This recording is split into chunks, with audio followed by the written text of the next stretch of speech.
j'espère que vous allez bien. Aujourd'hui on va parler boutons et acné et surtout qu'est-ce qu'on peut faire pour éviter du coup tout ça. Même si je sais que souvent on a une peau de base pour avoir des boutons, il y a plein de trucs qu'on fait dans la vie quotidienne qui font que on en a un peu partout. Je sais de quoi je parle. Du coup je vais vous donner 10 petites astuces pour éviter d'avoir des boutons ou en tout cas d'éviter d'en avoir beaucoup ou plus que ce qu'on est censé en avoir. Première astuce, éviter ça. Ça c'est un portable, n'est-ce pas? Je pense que vous savez ce que c'est. Évitez quand vous appelez de le coller à votre visage parce que ça c'est un nid à bactéries monstrueux. Je sais qu'on s'en rend pas forcément toujours compte, mais déjà de 1 ils sont toujours crades et ça traîne plein de bactéries ces trucs là, c'est absolument immonde. Et quand vous le collez, du coup, voilà, vous foutez plein de bactéries sur votre visage et donc ça aide la prolifération des bactéries sur votre peau et donc des boutons tout simplement.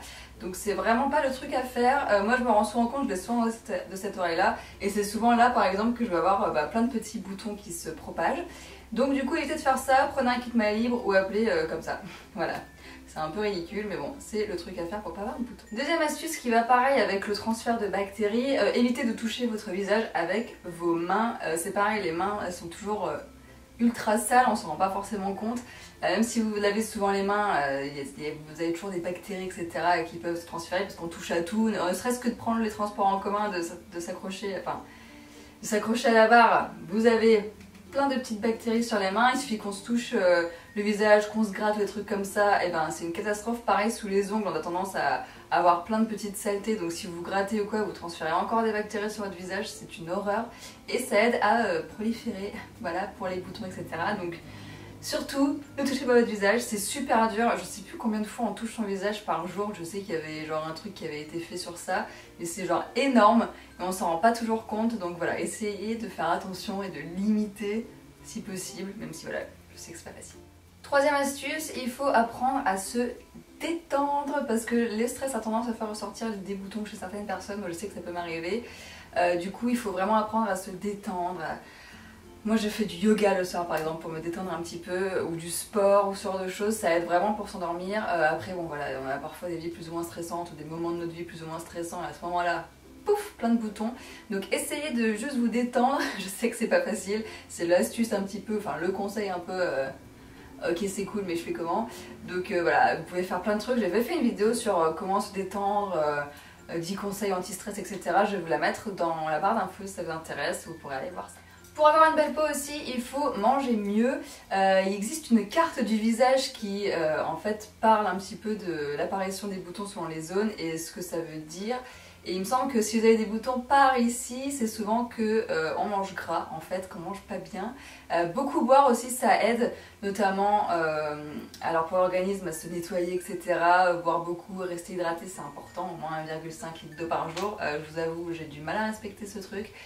Mais bon, voilà, vous pouvez boire du thé, vous pouvez boire de l'eau, etc. Enfin bref, ça va vraiment aider votre organisme à être mieux. Et puis si vous mangez plus sain et que vous évitez tout ce qui va être gras, ce qui est un peu compliqué pour moi en ce moment, je sais pas pourquoi, je mange pas forcément très bien en ce moment, et déjà ça vous aidera à avoir aussi une peau en meilleure forme et donc avec moins de boutons. Les beaux jours arrivent, alors faites attention au soleil, le soleil est super traître avec les boutons mais déjà avec la peau en général. Avec le soleil on a tendance à vouloir du coup s'exposer etc. On pense pas forcément à protéger son visage, mais sachez qu'il existe des crèmes solaires pour le visage avec des SPF très forts en fait pour protéger bien la peau qui est sensible. Et souvent le soleil va assécher les boutons donc on va en avoir moins, on va être content, mais en fait c'est juste qu'ils se cachent si on peut dire. Genre je sais pas ce qu'ils font les boutons, c'est vraiment des traîtres, mais en gros ils disparaissent un petit peu comme s'ils se cachaient du soleil. Et une fois qu'il n'y a plus de soleil, donc à la rentrée scolaire par exemple, dès qu'on arrive à l'automne, pouf, tout rebourgeonne et c'est absolument une horreur. Donc méfiez-vous du soleil, continuez quand même à faire vos traitements par exemple si vous en avez, continuez à faire attention à protéger votre peau parce que ça peut très bien revenir en 1000 fois pire alors que vous pensiez que c'était pas mal. Sixième astuce, je sais que quand on a la peau grasse et acnéique comme moi j'ai eu et comme j'ai encore un petit peu et comme j'ai eu pendant toute mon adolescence, on a surtout envie de nettoyer, de décaper la peau pour enlever les boutons, on utilise des produits très forts sur la peau pour éliminer les boutons etc. Sauf que c'est pas du tout la chose à faire, même si souvent les dermatos nous conseillent de faire ça alors qu'au final, enfin moi j'ai été suivie pendant des dizaines d'années par un dermato, au final j'ai toujours eu des boutons sur la tronche.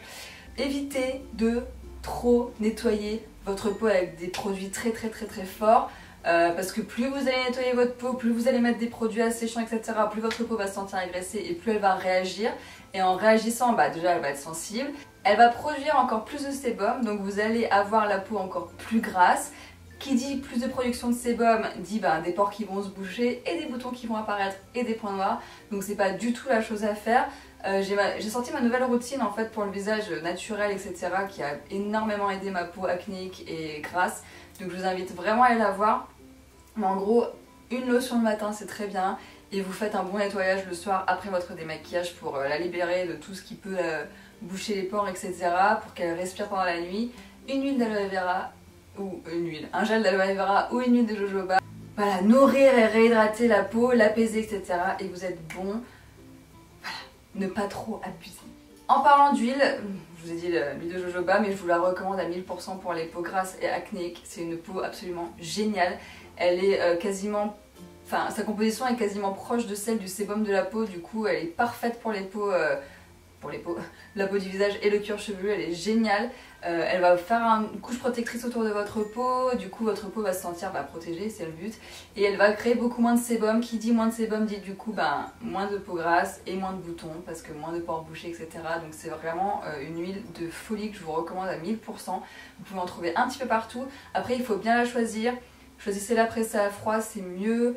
Donc moi j'en ai une, c'est celle-ci. J'ai l'huile de jojoba bio, hydratante, tout type de peau, des laboratoires du Haut-Ségala, pure végétale. Elle est comme ça, elle est vraiment géniale. Je l'ai payée 8 € en parapharmacie.